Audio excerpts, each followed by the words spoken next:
Hello everybody, now we'll discuss regarding the design for the power screw. Now there are a few basic concepts are there for the power screw. Now first of all, what do you mean by the power screw? It is the screw which is used to transmit the power. Now there are some brief contents are there that we'll study, that is the forms of thread, multiple starter thread, then torque analysis, design for the power, then design for the C clamp, design for the screw jacks are there, then recirculating ball screw, some theoretical treatments are there. This is the entire part of our syllabus. Then next one, we'll start with the different definitions of the power screw. Now let us see first definition, that is of power screw. It is the screw and nut system used to change the angular motion into the linear motion to transmit the power.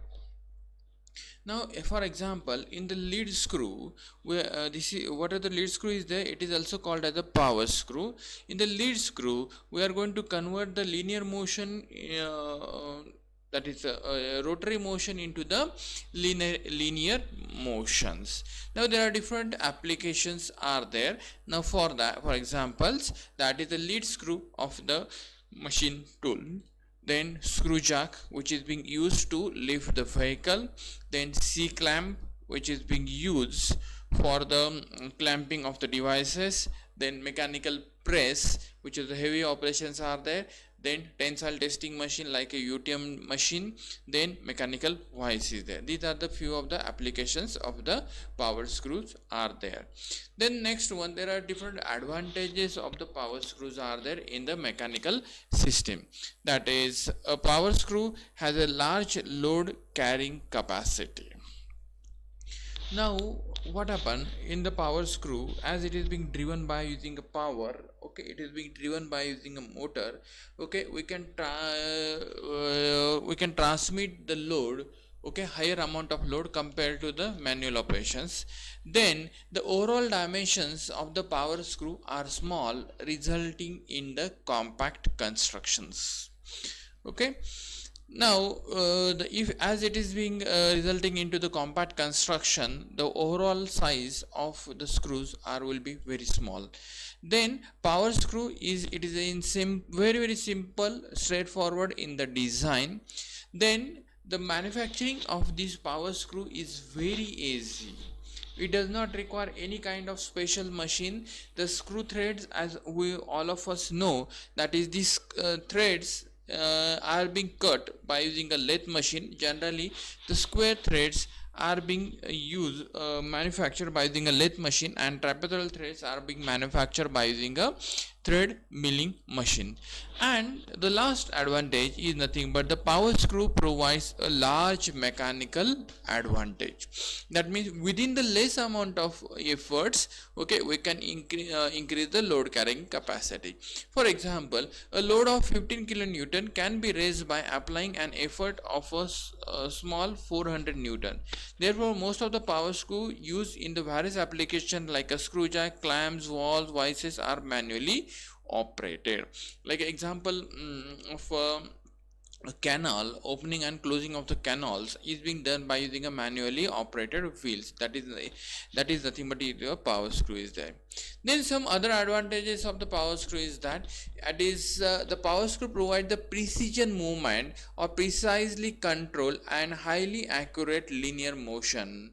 Well, like in a lathe machine, what are the movements we are going to give, where it is a precise movement is required, that is possible due to the power screw.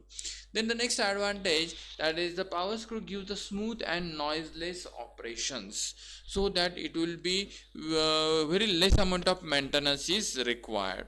Then as these power screws are having a very less amount of parts, therefore it will reduce the cost and it have the more reliability. Then the next one, the power screw can be designed with the self-locking property. Okay, now what is this self-locking property? Now whenever suppose for example in the lifting of a vehicle by using a screw jack, whenever the vehicle is being lifted, it should not get lower down automatically. If it is going to get lowered down automatically, then there is no use of lifting, therefore it should get locked, and that locking is called as the self-locking property. Okay, this self-locking property will prevent the load from the descending down operations. Now there are some of the disadvantages are there of the power screw. Now the efficiency of the power screw is very less, approximately in the range of 40%. Therefore it cannot be used for the continuous power transmissions of the machine tool. Then it have the high thread friction. Now as there is a high thread friction is there, there will be the more amount of wear and tear will be there, and it require frequently changing of the threads. Now these are the some of the basic terminologies are there for the screw thread. Now the distance between the two consecutive thread is called as a pitch. This is the angle of thread, this is the thread angle, or you can say it is also called as a pitch angle. This is the outer diameter, or this is also called as a major diameter, and this is a minor diameter, inner diameter or minor diameter, or this is also called as a root diameter. Then this is the average of major and minor diameter is called as a pitch diameter. Pitch diameter is a virtual diameter, it is not existing, it is not available. Then distance between the major and minor diameter divided by 2 is called as the depth of the thread. Then this is the root of the thread, this is the crest of the thread, and this is nothing but your helix angle. The angle at which the threads are being cut are called as a helix angle. Once more we'll see all the nomenclature. The distance between the two consecutive parts of the thread or two consecutive thread is called as a pitch. The angle between the two thread is called as a thread angle, or it is also called as a pitch angle.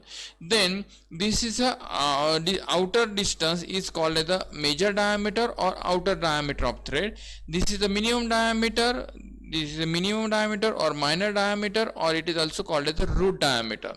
Then the next one is the pitch diameter. The average of major and minor diameter is called as the pitch diameter. This is the root of the thread, this is the crest of the thread, and this is the helix angle. These are the few of the basic definitions are there. Now let us see in the symbolic threads what are the different basic definitions are there. This is the helix angle, that is nothing but it is a alpha. Then this is the distance of pitch, it is the distance between the two consecutive thread. Core diameter, mean diameter, and outer diameter. Now let us see same for the inner thread, that is the core diameter, mean diameter, and this is the one is the your outer diameter or major diameter. Now let us see this definition. What are the definition we have seen in the symbolic as well as in the pictorial view? That is nominal diameter is called as the major diameter, or it is the maximum diameter. It is the maximum or the largest diameter of the external or internal thread is known as the outer, major, or nominal diameters.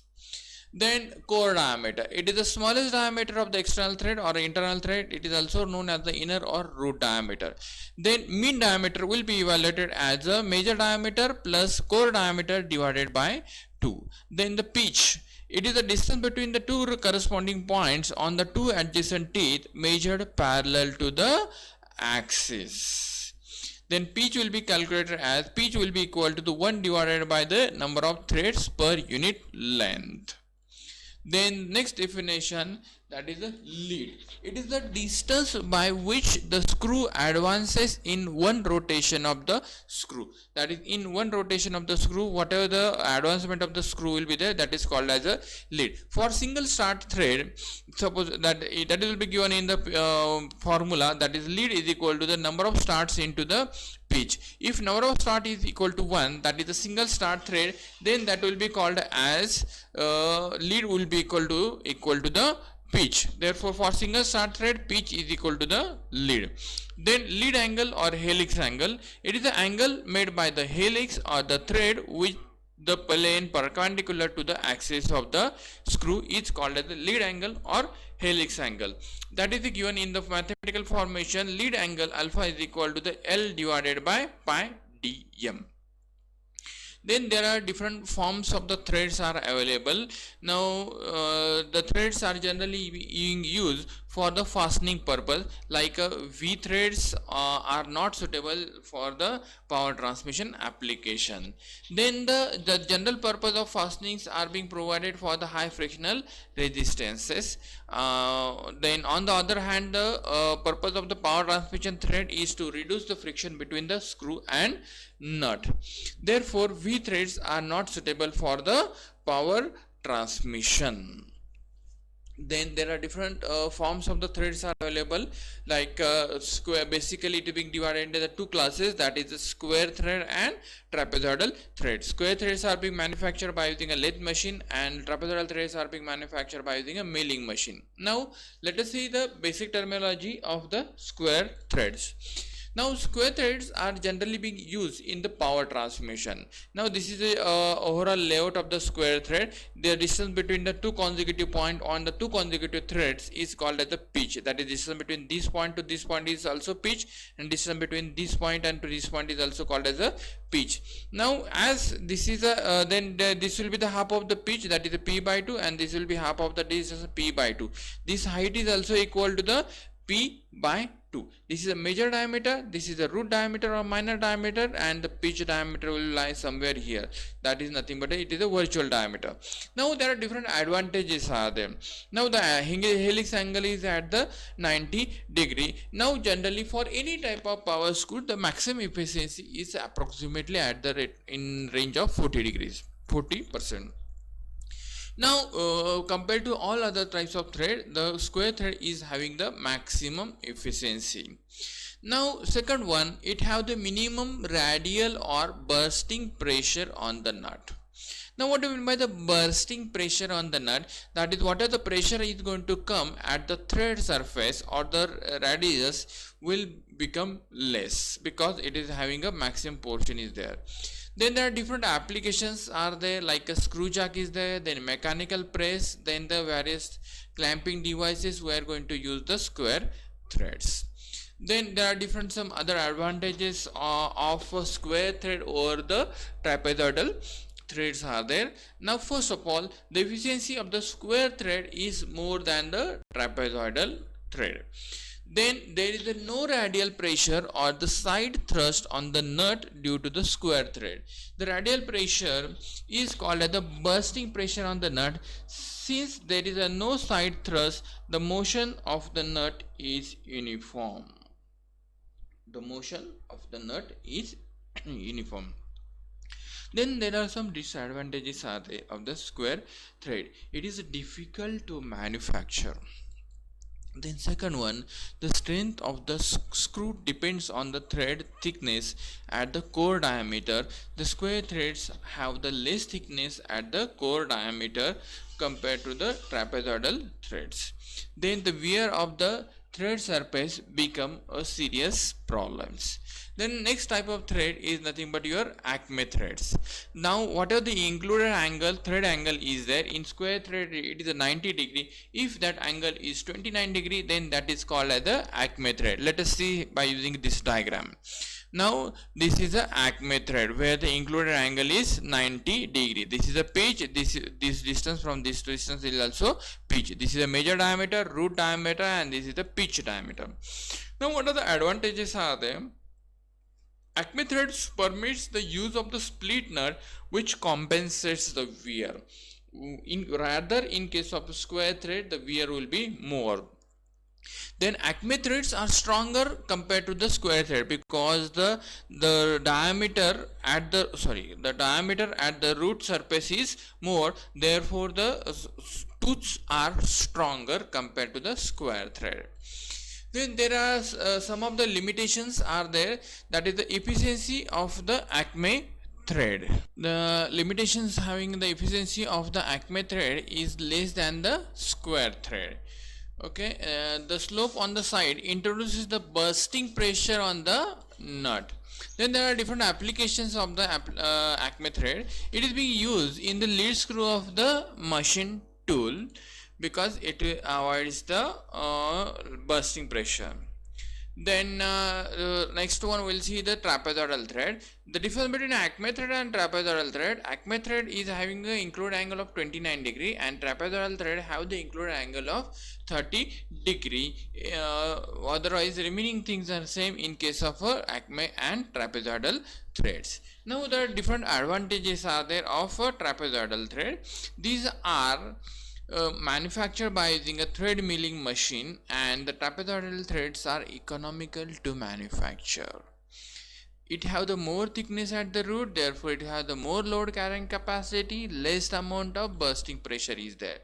And the axial wear of the trapezoidal thread is compensated by means of the split type of nut. Then next type of threads are there, that is of buttress thread. That is the one side of the this is the shape of the buttress thread is there. Then these are the some of the advantages and limitations of the buttress threads are there. Okay, now generally these buttress threads are being used in case of mechanical vices and the screw jacks. Now these are the regarding the different types of threads. Thank you.